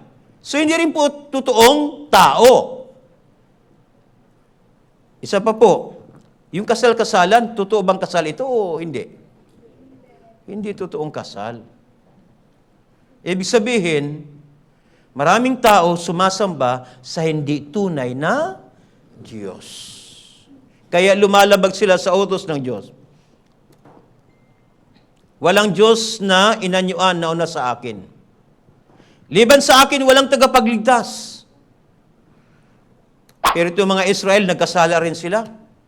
Sa ikalawang utos, ang sabi po, huwag kang gagawa para sa inyong sarili na inukit na larawan. O anumang kawangis na anumang nasa langit sa itaas, o nasa lupa sa baba, o nasa tubig sa ilalim ng lupa. Pero gumawa sila. At itong ideya na ito, nakuha rin po. Sa panahon po nila Daniel, pinasamba ang buong lalawigan sa estatwa. Sabi ni Nebuchadnezzar, sambahin. Sinamba nila yung pinagawa niyang estatwa. Kaya, pero mayroon po doong mga Israel na hindi po sumamba. No? Sila Shadrach, Meshach, at Abednego. Dahil alam nila, hindi yan tunay na Diyos, kaya hindi sila sumamba. Kahit mangulugan po na sila ipapatayin. At ito pong sistemang ito, dala-dala po hanggang sa Pilipinas nakarating. Bakit po? Sa Pilipinas, meron din po tayong mga malaking estatwa na pinapagawa sa mga mataas na dako. At doon sila nagtitipon at sumasamba. Sabi nga po ng awit 115 verse 4 to 8, sila may bibig ngunit hindi nagsasalita. May mata ngunit hindi sila nakakakita. Sila may mga tainga ngunit hindi sila nakakarinig. May ilong ngunit hindi sila nakakaamoy. Mayroon silang mga kamay ngunit hindi sila nakakadama. May mga paa ngunit hindi nakakalakad at hindi gumagawa ng tunog sa kanilang lalamunan. Kaya marami pong mga tao na sumasambat po sa hindi tunay na Diyos. Sa ikatlong utos, huwag babanggit ang pangalan ng Diyos sa walang kabuluhan. Pero iba po, sabi po sa Matthew, iginagalang ako ng bayang ito sa kanilang labi, ngunit ang kanilang puso ay malayo sa akin, at walang kabuluhan ang pagsamba nila sa akin. Mga mapagkunwari.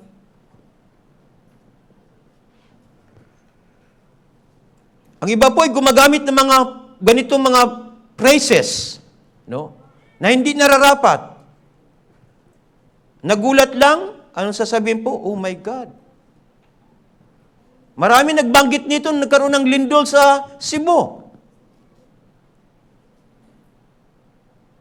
Ano pa siya I swear to God. Ang mga Amerikano mahilig sa salitang Jesus Christ, man. Ang iba nang po, sinabi sa akin ng Diyos. Gumagamit ng mga silang hindi nararapat.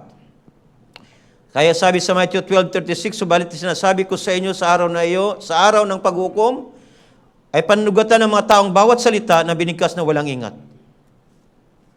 Ikaapat, alalahanin mo ang araw ng Sabat. Ito po yung tipan ng Diyos sa Israel. Ang ibig lamang po sabihin talaga nito, yung pag-alala sa araw ng Sabat, yung salitang remember the Sabbath day to keep it holy, ang ibig sabihin po dapat dyan, dapat hindi ka magkasala sa araw ng Sabat. Pero pwede ba tayo hindi magkasala sa loob ng 24 hours? Pwede ba? Hindi po. Talagang makakagawa at makakagawa ka ng kasalanan. Okay po? So, skip na po natin. Ikalima, igalang mo ang iyong ama at ang iyong ina upang ang iyong araw ay humaba. Paggalang. Nagagawa kaya natin to? Itong ikalimang utos, ito yung utos na may pangako. Sabi po sa Efesos 6:2-3, igalang mo ang iyong ama at ina. Ito ang unang utos na may pangako, upang maging mabuti ang iyong kalagayan at ikaw ay mabuhay ng matagal sa ibabaw ng lupa. Ano pa po? Huwag kang papatay. Pero sa isipan mo pa lang, ang sabi po ng Bible, ang sino mang napuput sa kanyang kapatid ay isang mamamatay tao, at nalaman ninyo ang buhay na walang hanggan ay hindi na natili sa sino mang mamamatay tao. Napuot ka lang, nakapatay na po kayo. Ito yung pamantayan ng Diyos, ito yung batas ng Diyos. Ano pa po? Huwag kang mangalunya. Pero ang sabi po ng Biblia, ngunit sinasabi ko sa inyo na ang bawat tumitingin sa isang babae na may pagnanasa ay nagkasala na sa kanya ng pangalunya sa kanyang puso. Sa isipan mo pa lang, nagkasala na po. Number 9, huwag kang maging sinungaling na saksi. Bilang isang tao, ang kasinungalingan ay nasa ating puso. Huwag mong iimbutin ang bahay ng iyong kapwa. Huwag kang mainggit. Kaya sa usapang ito, isa lang po ang hindi mo matupad dito. Ibig sabihin po, ang kalalagyan mo ay babagsak po kayo sa impyerno. Kapag hindi nangyari ito natupad. Ito yung kaparusahan natin. Kaya sinasabi po ng Biblia, at ang mga ito'y mapupunta sa walang hanggang kaparusahan. So sa pamantayan ng Diyos, pumasa kaya tayo?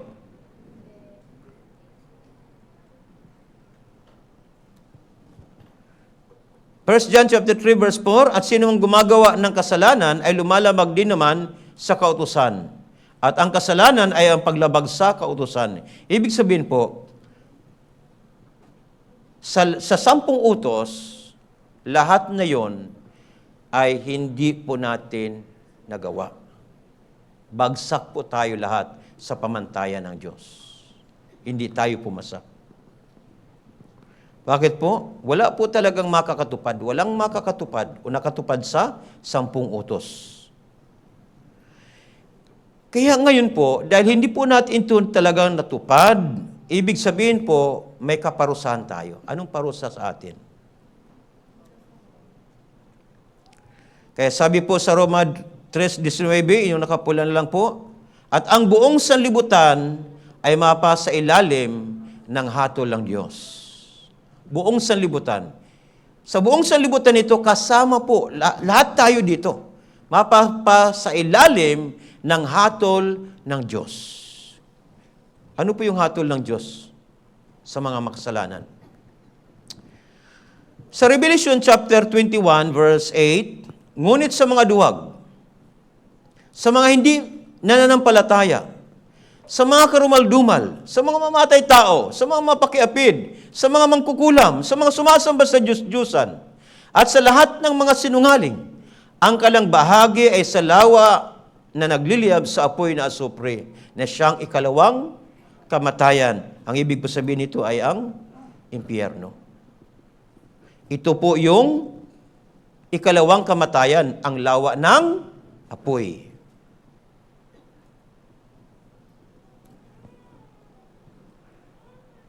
Sinasabi nga po ng Matthew chapter 13 verse 50, at itatapon sila sa pugon ng apoy, doon magkakaroon ng pagtangis at paggangalit ng mga ngipin. Pagtangis, bakit po? Yung pinalagpas mo ang isang pagkakataon habang nandito ka pa sa lupa. Kaya ang magawa mo na lamang yung tumangis. Para ito pong, para po ganito. Bagamat hindi natin nirekomenda, bumili kayo halimbawa ng lotto ticket. Ngayon yung binili mo na lotto ticket, nawala yung ticket mo. Pero sa pagkaalam mo, nisulat mo rin sa notebook mo yung numero. Ang problema na wala yung ticket.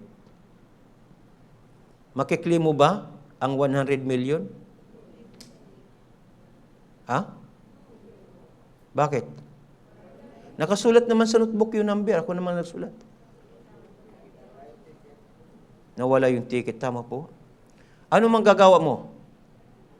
Iiyak ka na lang ng pait sa pagkawala ng ticket.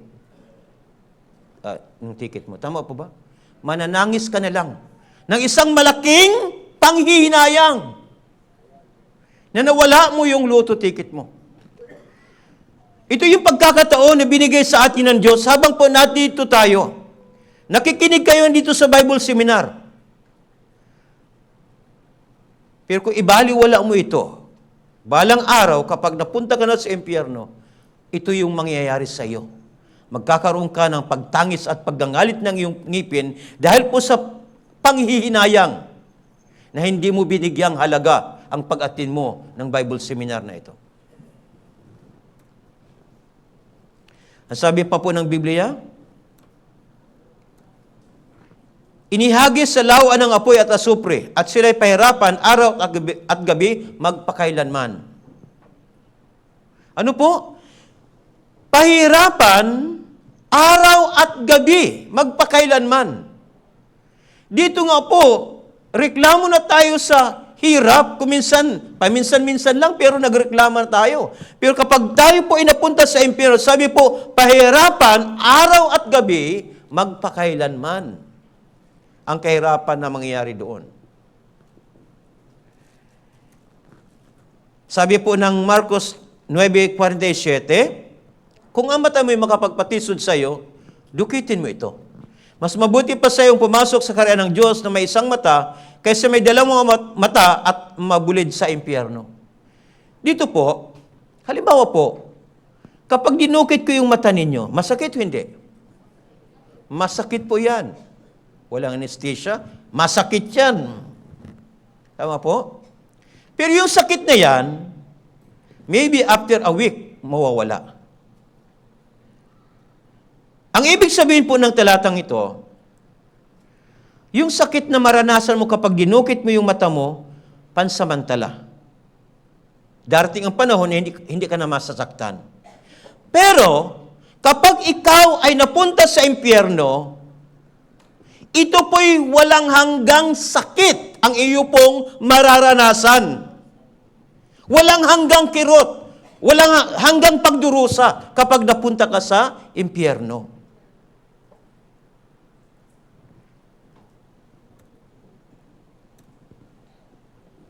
Sa Marcos 25, verse 41, ang sabi po ng Panginoon, lumayo kayo sa akin, kayo mga sinumpa. Doon kayo sa apoy na walang hanggan ay sa dyablo at sa kanyang mga anghel. Bakit sinabi niya dito, lumayo kayo sa akin, kayo mga sinumpa? Doon kayo sa apoy na walang hanggan ay nanda sa dyablo at sa kanyang mga anghel. Katunayan po, ibig sabihin po, itong impyerno na ito, inihanda ito ng Diyos para sa kanyang mga anghel na sumuwait sa kanya at kay Satanas. Pero yung mga taong ito, bakit sinabi lumayo kayo sa akin?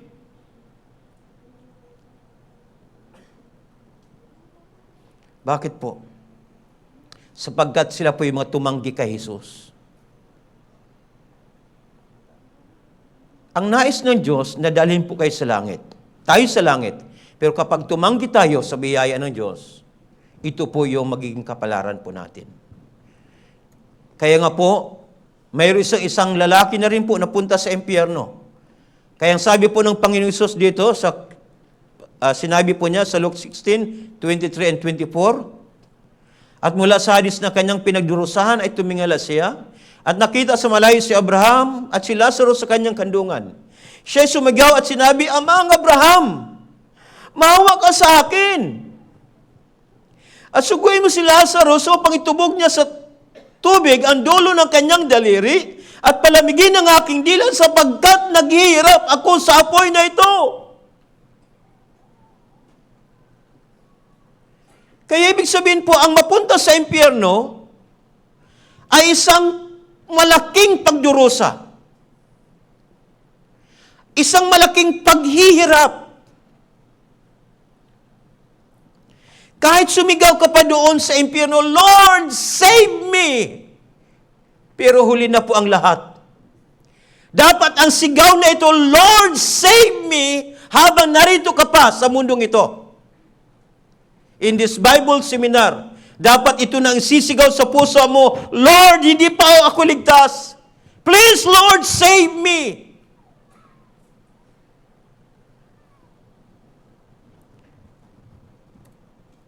Mayroon po tayong iba't ibang klaseng sakit o hapde. Mayroon tayong tinatawag nating mild pain. Yung kayang-kaya ninyo lang ng sakit na pwede nyo ibaliwala. Yung 4 to 6, ang tawag po dito yung moderate pain. Naramdaman mo pero parang mahirap i-ignore yung sakit. Parang sumakit yung ngipin nyo, parang hindi kayo makatulog. Ngipin pa lang yun.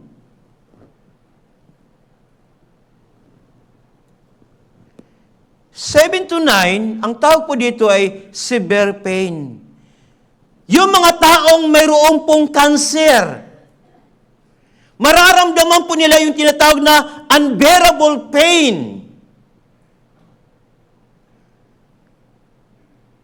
Lalo na pag may cancer tayo sa buto. Cancer sa bituka. Cancer sa lungs. Maramdaman po natin yung tinatawag na unbearable pain. Sa sobrang sakit. Napakasakit. Pero higit sa lahat po, ano po yung pinaka-number 10 na pinakamasakit? The worst pain of all? Yung mapunta po kayo sa impyerno. That is the worst pain na inyo pong maranasan. Ngayon po, ang sabi ng Panginoon, 2 Peter chapter 3 verse 9, hindi mabagal ang Panginoon tungkol sa kanyang pangako, na gaya ng kabagalang itinuturing ng iba, kundi matyaga sa inyo, na hindi niya ibig na sino man ay mapahamak, kundi ang lahat ay dumating sa pagsisisi. Ibig sabihin po, ayaw ng Diyos ng sino man sa atin dito ay mapunta po sa kapahamakan sa impyerno. Ayaw ng Diyos yan. Kasi nga po, 1 Timothy 2, chapter 2, verse 4, ang sabi po doon, na nagnanais na lahat ng tao ay maligtas at makarating sa pagkakilala ng katotohanan. Ang nais ng Diyos na lahat ng tao ay maligtas. Pero bago po mangyari ito, ang sabi po ni Pedro, kundi ang lahat ay dumating sa pagsisisi. Dapat dumating po tayo sa pagsisisi kung ayaw po ninyong mapahamak. Pagsisisi. Kaya mahalaga po yung salitang pagsisisi. Sa Biblia po, mapapansin po natin yung pagsisisi ng isang tax collector. Kaya po sabi sa Lucas 18:13, sabi po dito, subalit ang maniningil ng buwis na nakatayo sa malayo ay ayaw itingin man lamang ang kanyang mga mata sa langit, kundi dinadagukan ang kanyang dibdib na nagsasabi, Diyos, mahabag po kayo sa akin na isang makasalanan. Mahabag po kayo, Diyos, sa akin na isang makasalanan. Ito po ang pusong nagsisisi. Mayroon siyang pusong nagsisisi. Kung paano ipinakita ang pagsisisi ng lalaking ito, maging si Apostol Pablo, sinabi rin po niya. Ang sabi po niya, tapat ang salita at nararapat tanggaping lubos na si Kristo Jesus ay pumarito sa sanlibutan upang iligtas ang mga makasalanan na ako ang pangunahin sa mga ito. Ibig sabihin ni Apostol Pablo, ako isang makasalanan o Diyos. Iligtas niyo po ako. Pagsisisi ni Pablo. Maging po si Pedro, nagsisi rin po siya. Kaya sabi po ni Jesus ngayon, Lucas 13:5, sinasabi ko sa inyo, hindi. Subalit malibang kayo'y magsisi, kayong lahat ay mapapahamak ding tulad nila. Nalaman po natin na tayo makasalanan. At kinakailangan po natin yung pagsisisi bilang isang makasalanan. Ano po ibig sabihin yung pagsisisi bilang isang makasalanan? Tulad po ng lalaking ito, nalulunod po siya. Yung pagsisisi bilang isang makasalanan ay tulad ng isang lalaking nalulunod na wala siyang magagawa sa kanyang sarili upang iligtas. Wala siyang magagawa na iligtas ang kanyang sarili. Ito po yung larawan ng isang taong makasalanan.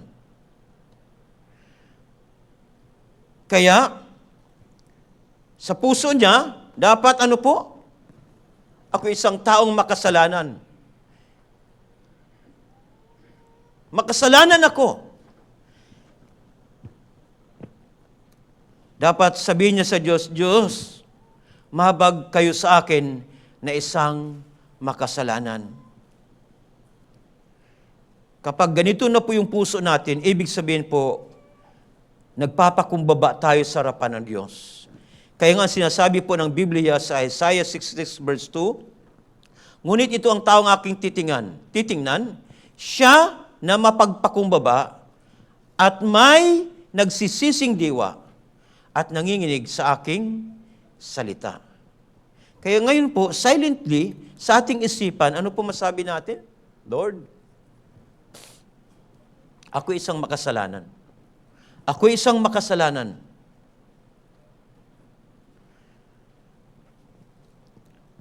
Mga Gawa 11:18, nang marinig nila ang mga bagay nito, tumahimik sila at niluwalhati ang Diyos na sinasabi, kung gayoy, binigyan din ng Diyos ang mga hintil ng pagsisisi tungo sa buhay. Mahalaga po ito. Kinakailangan mayroon tayong magpakumbaba tayo sa harapan ng Diyos. Kaya sabi ito, binigyan din ng Diyos ang mga hintil ng pagsisisi tungo sa buhay. Ibig sabihin po, bago mangyari yung magkaroon ng buhay, dapat muna ay magpasimula po saan? Sa pagsisisi. Ang araw nito ay magsisimula po sa pagsisisi. At ito po ay, ang dulo po ng pagsisisi ay yung pananampalataya. Kaya nga po sinasabi po ng Marcos 1, Kapitulo 1, versikulo 15, na sinasabi, naganap na ang panahon at malapit na ang kaharian ng Diyos. Kayo'y magsisi at manampalataya sa Ebanghelyo. Ngayong gabi po, kung talagang nakita mo na ikaw sa harapan ng Diyos ay ikaw makasalanan, anong kailangan muna natin? Magsisi. Magsisi. At para bukas po, ang topic para po sa pananampalataya sa Ebanghelyo. Pananampalataya sa Ebanghelyo. Ito po yung tinatawag nating good news para sa mga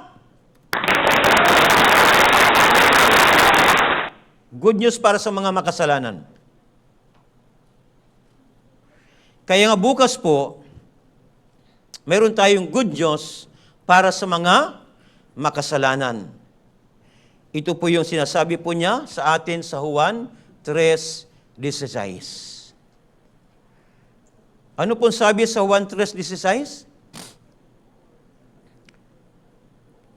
Dito po nagpapaloob yung magandang balita para sa atin. Sabi nga, for God so loved the world, na gayon na lamang ang pagsinta ng Diyos sa sanlibutan. Bakit po? Dahil mahal niya tayo, 1 Timothy chapter 2, verse 4, na nagnanais ng lahat na tao ay maligtas. Bakit po? Mahal niya tayo eh. Dahil iniibig ka ng Diyos, gusto ng Diyos na ikaw madala niya sa langit. Tayo hindi karapat-dapat sa pag-ibig nito. Ano po ba ang kaibig-ibig? Mayroon tayo sa harapan ng Diyos. Pero gayon pa man, iniibig po tayo ng Diyos. At ibinigay niya po yung kanyang tanging anak para sa atin. Kaya for God so loved the world, ito yung pagnanais niya na iligtas tayo. Kaya sabi, and He gave His only Son. He gave His only Son. Kaya doon sa 1 Corinthians chapter 15, verse 1 and 2, muling ipinaalala ni Apostol Pablo sa mga taga-Korinto. Ang sabi niya doon, mga minamahal, ipinapaalala ko sa inyo ang magandang balita na ipinangaral ko sa inyo na inyo nang tinanggap at inyong pinanindigan, na sa pamagitan nito, kayo ay ligtas. His only Son, through Jesus Christ, siya po lamang ang nagdala ng iisang kaligtasan na mayroon tayo. Sa Biblia po, itinuturo po dito, mayroon lamang po tayong isang paraan upang ang isang tao ay maligtas. Only through His only Son. Wala nang iba. Kaya sa Jude, verse 3, sinasabi po doon, mayroon tayong iisang kaligtasan lang. Sa English, ginamit po common salvation. Ibig sabihin, kung papaano sila naligtas nung araw, gayon din po tayo maliligtas sa panahon natin sa ngayon. Mayroon lamang iisang kaligtasan ang itinuturo ng Biblia. Pero kung papansinin natin sa ngayon, iba't ibang mga grupo, iba't ibang paraan ng kaligtasan. Pero iisa lang po. Ang sabi po, His only begotten Son, that whosoever believeth on Him. Hebrew 9:22.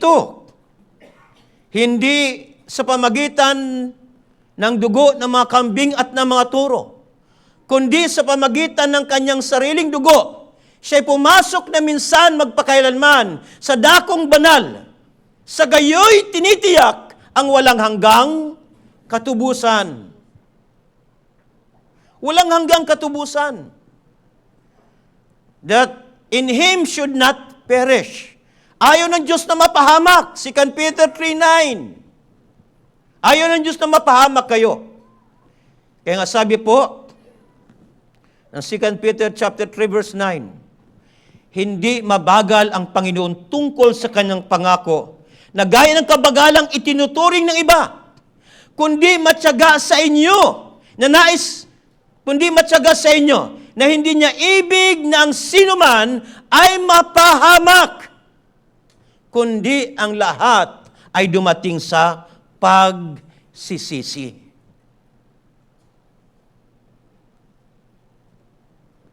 Everlasting life.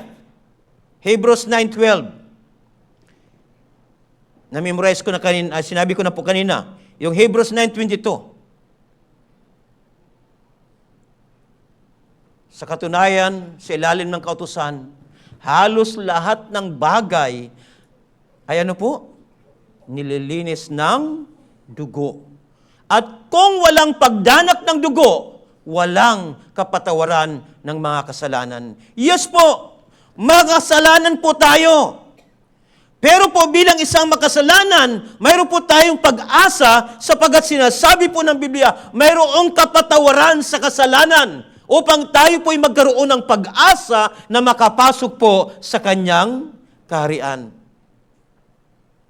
Kung narito kayo ngayong gabi at hindi pa kayo nakakasigurado sa inyong kaligtasan, siguraduhin po ninyo makabalik po kayo bukas. Ang sabi pa po, but have everlasting life. Everlasting life. John 17 verse 3. Ang sinasabi sa John 17 verse 3, at ito ang buhay na walang hanggan, na inyo makilala ang iisang Diyos na tunay at si Jesucristo na iyong sinugo. Bukas po, ay papahayag po natin kung paano po ba talaga tayo magkaroon po ng buhay na walang hanggan. Kinakailangan po natin malaman ang kabuuan nito. Ano ba ang nilalaman ng Ebanghelyo? Ano bang nilalaman nito? Bakit napakalaga ng salitang Ebanghelyo? Kasi ang sabi po ng Biblia, Roma 1:16, sapagkat hindi ko ikinakahiya ang Ebanghelyo, sapagkat ito ang kapangyarihan ng Diyos para sa kaligtasan ng bawat sumasampalataya. Kaya nga po bukas, tatalakayin po natin itong salitang ang Ebanghelyo. Bakit? Ito ang kapangyarihan ng Diyos para sa kaligtasan ng bawat sumasampalataya. Mayroon pong maling pananampalataya. Mayroon tamang pananampalataya. Kapag ang ating pananampalataya ay hindi po nakabatay, nakaangkla sa Ebanghelyo, ito po'y maling pananampalataya. At ayan ang pananampalatayang hindi magdadala sa inyo sa langit. Bukas po, ating malalaman kung ano po ito. Sana po bukas, bumalik po kayo. Tama po? Pwede po? Nalangin po tayo. Amin Diyos, salamat po.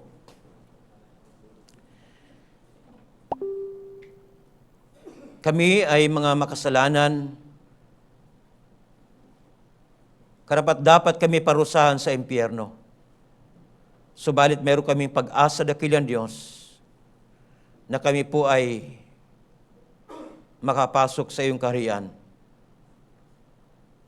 Kapag aming malaman, maunawaan dakilang Diyos ang iyong ginawa para sa amin.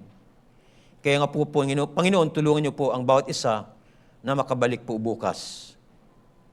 Lalo na, Panginoon, mga hindi pa po nakakasigurado sa kalapong kaligtasan. Maraming salamat, O Diyos, sa gabi pong ito. Sa pangalan po ng Panginoon Jesucristo. Amen.